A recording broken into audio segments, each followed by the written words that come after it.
The chief of the Wagner group has threatened Vladimir Putin with an ultimatum this evening, amid signs that a crisis could soon erupt inside the Kremlin. The leader of the Wagner group has demanded that the Russian military send his mercenary troops ammunition immediately.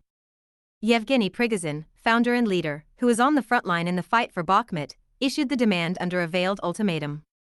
He warned that if his troops did not receive any more ammunition, they would retreat and the entire Russian front line would collapse. The threat was delivered in a 4-minute video message recorded Sunday night near Bakhmut. Mr. Prigozhin said the retreat of mercenaries from Bakhmut due to ammunition shortage would lead to the collapse of the front up to the Russian border or even further.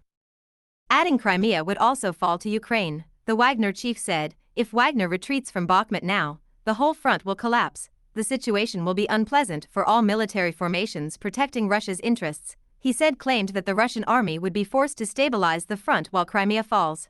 The Wagner chief suggested that the Russian military brass was trying to set up his forces to be the scapegoats for a Russian defeat in Ukraine. He said, "What if they want to set us up and say we are villains, and that's why we aren't given ammo and weapons and allowed to reinforce personnel, including convicts, hitting out at Russia's regular army." Mr. Prigozhin described his mercenaries as the cement holding the whole war effort together. He said, "Wagner is the cement. We are drawing the entire Ukrainian army on ourselves, breaking them and destroying them."